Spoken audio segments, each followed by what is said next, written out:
on a vu que ça allait être compliqué de montrer que l'exponentielle était C2 en faisant juste des calculs successifs. Donc je vais essayer de décrire deux arguments. Un, c'est basé sur le théorème de différentiabilité du flow. Donc sur, disons, Mn de R croix Mn de R, on considère un flow, un champ de vecteurs. On considère le champ de vecteurs qui a M et a X associe X fois M et 0. Donc ça c'est bilinéaire, c'est très, c'est infini. Et c'est-à-dire finalement on s'intéresse, on regarde l'équation différentielle.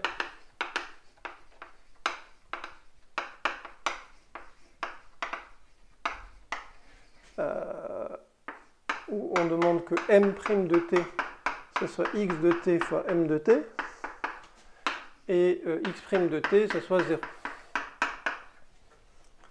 Bon, bah, la solution de avec condition initiale, pour avoir un problème de Cauchy, on va dire que les conditions initiales, c'est que grand M de 0, c'est l'identité, et que grand X de 0, c'est notre matrice A préférée. Alors la solution,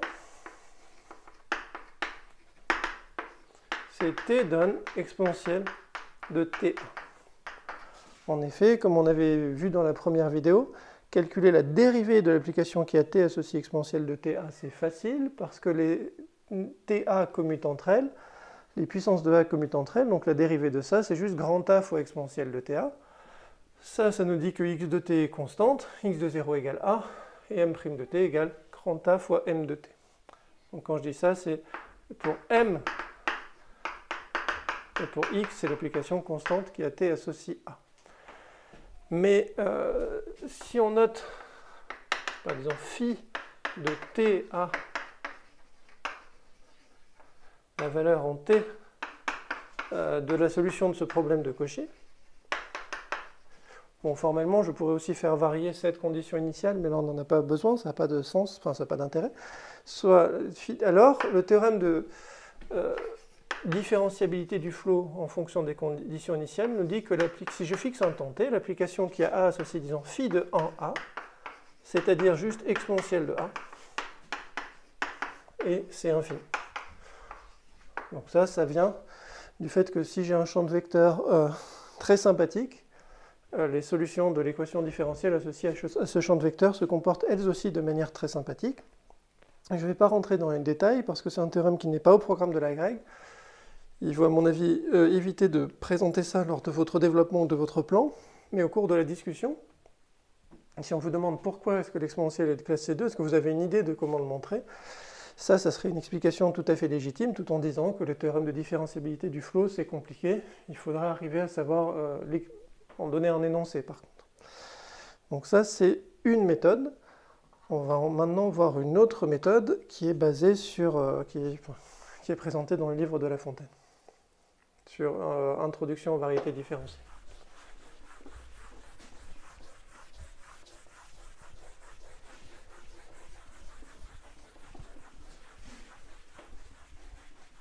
Donc l'idée de la méthode du livre de La Fontaine, c'est en fait d'obtenir l'exponentielle à partir d'autres fonctions ou opérations qu'on comprend bien, et d'autres fonctions qui sont de classe C1. Donc je vais déjà essayer de donner une idée du calcul et de pourquoi on introduit ces fonctions. Alors, la technique du livre de La Fontaine, c'est donc d'obtenir l'exponentielle à partir d'objets qu'on comprend peut-être un peu mieux. Donc le premier lemme,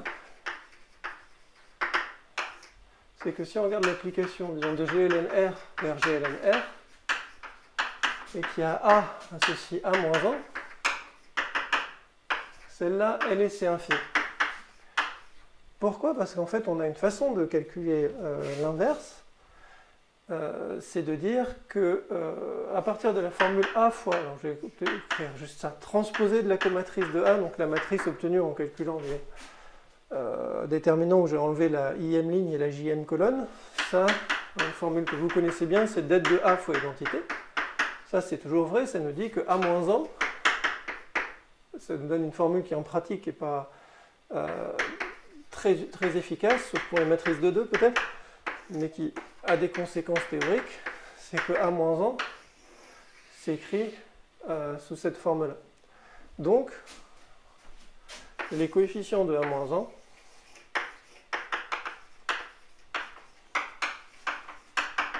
sont des fractions rationnelles en les coefficients de A.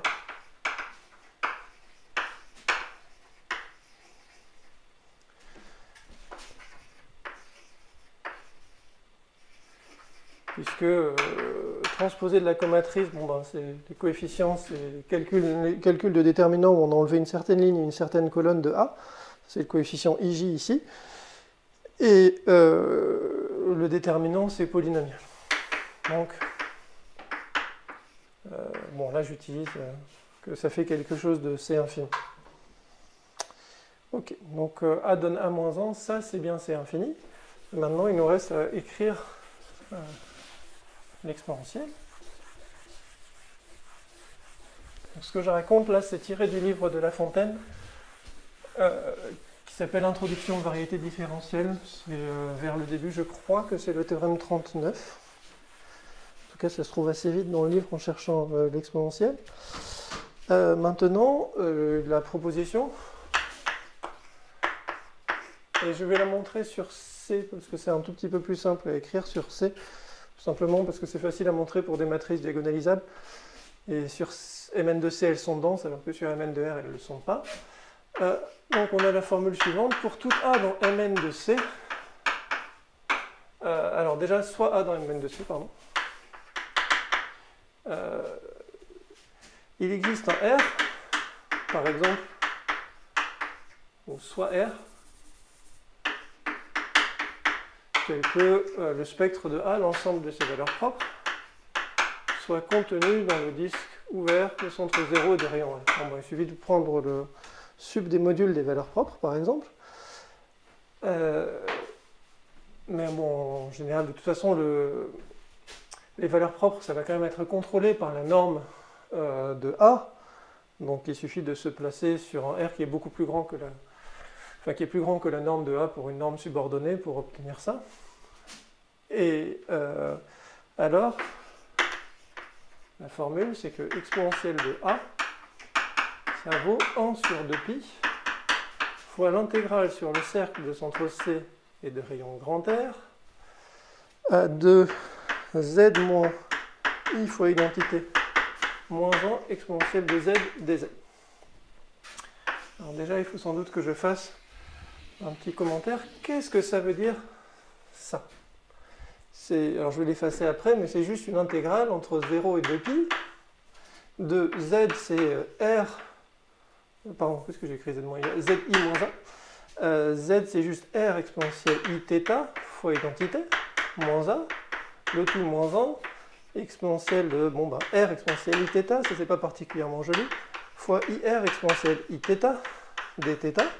Donc au moins maintenant ma variable c'est juste un réel entre 0 et 2pi. Et qu'est-ce que ça veut dire une intégrale? Donc ça, alors ça c'est bien défini parce que Z n'est pas une valeur propre de A. J'ai pris le rayon suffisamment grand, donc ZI moins A est bien inversible. Et, enfin A moins ZI, j'aurais peut-être dû écrire, mais c'est bien inversible. Donc ça a un sens, c'est une matrice. Ça je la multiplie par un certain nombre. C'est une fonction, finalement c'est une matrice. Qu'est-ce que ça veut dire intégrer une matrice? C'est juste intégrer coefficient par coefficient.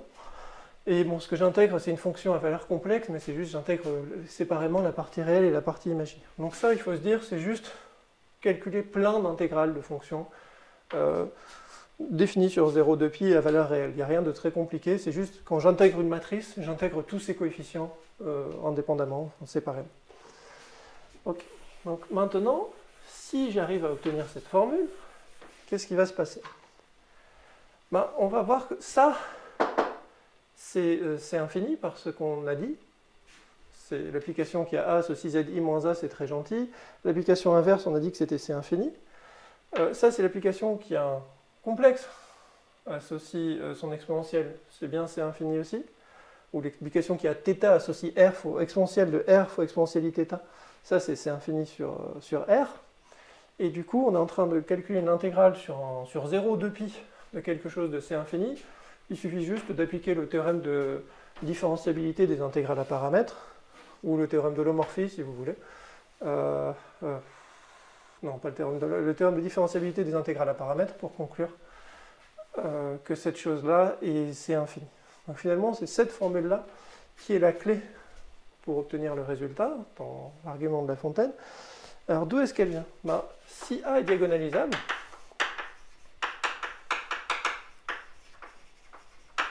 déjà si A est diagonale, pardon.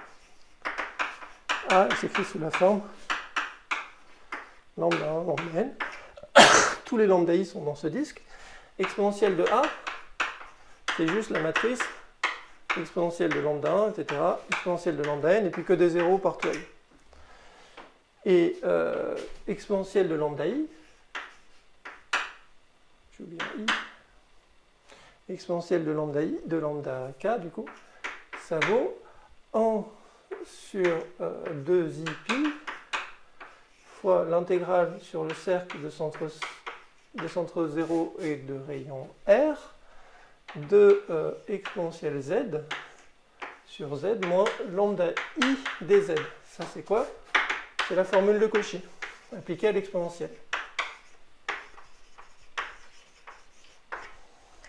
Donc finalement, quand je calcule ça, zi moins a, elle est aussi diagonale, hein, avec les bons coefficients. Ça, c'est juste le coefficient i de la matrice zi moins a exponentielle z. Et quand j'intègre coefficient par coefficient, j'obtiens bien que le coefficient qui est ici sur la ligne, sur la diagonale i est égal pour cette matrice-là. Ça, c'est le coefficient pour exponentielle de a. Alors j'ai dit i, j'aurais dû dire k, pardon, sur une position k, k. Et ici, du coup, c'est un lambda k. Excusez-moi. Okay, donc ça nous donne l'égalité quand A est une matrice diagonale. Alors maintenant, si A est seulement diagonalisable,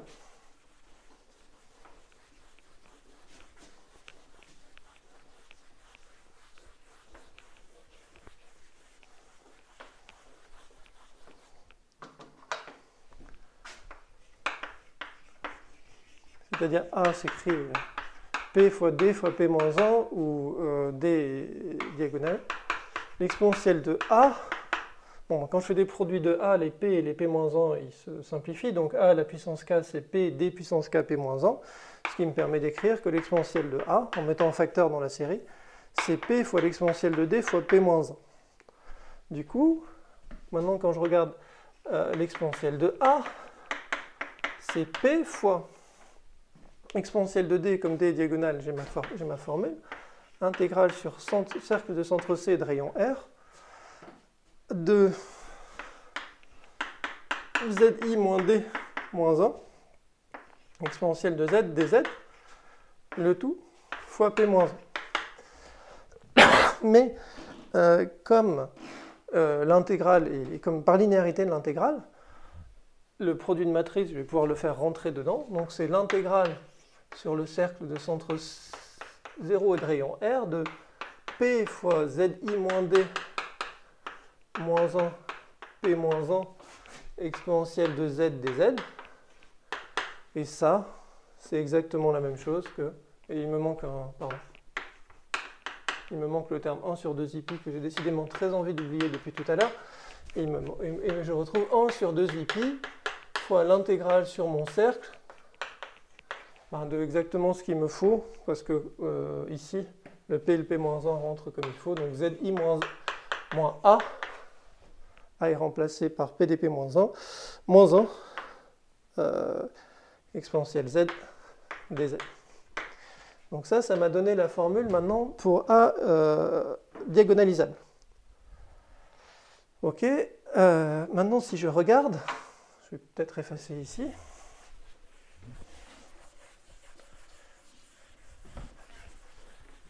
Qu'est-ce que je peux dire pour l'instant, j'ai seulement l'égalité pour une matrice diagonalisable.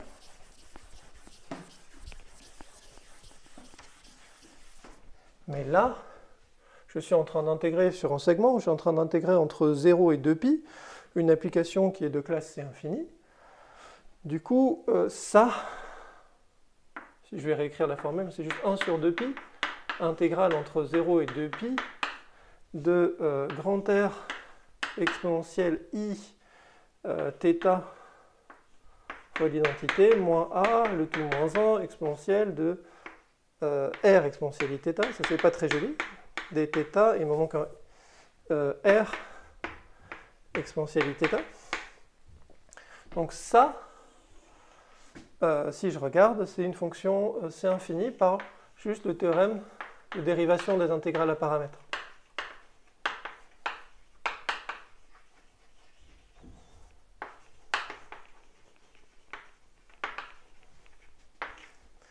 D'accord? Parce que ce que j'ai à l'intérieur de l'intégrale, je suis sur un segment, ce machin-là dépend très très gentiment de A, enfin, ou de tous les coefficients de A. Et du coup, en A, ça c'est bien une fonction C infini.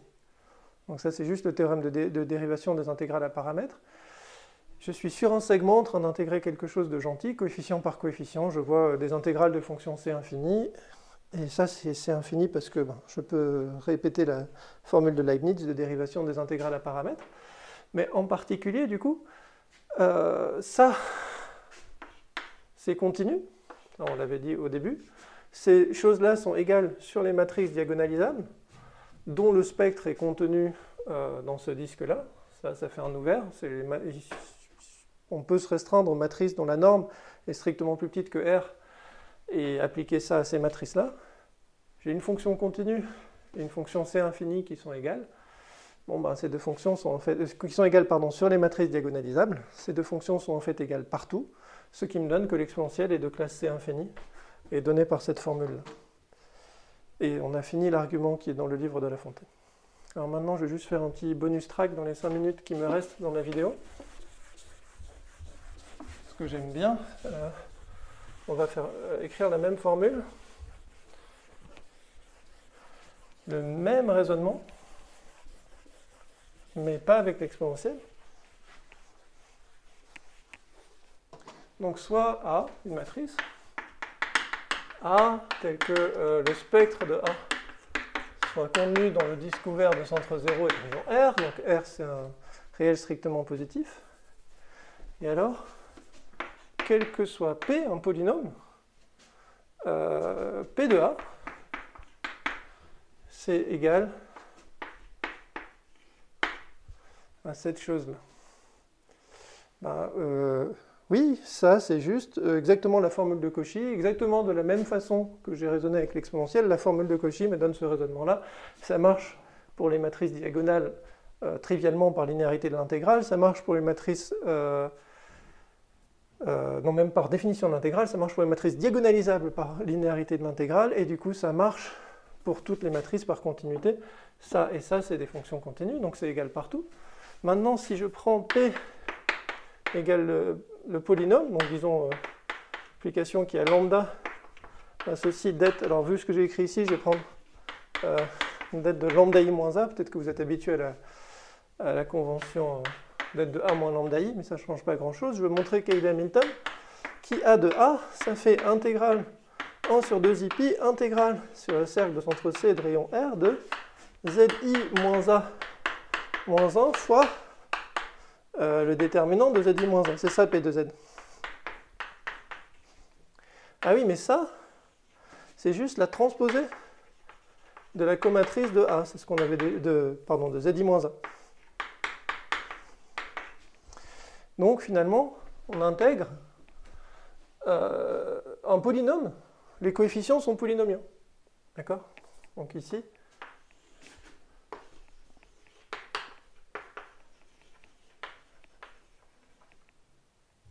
les coefficients sont des polynômes en Z.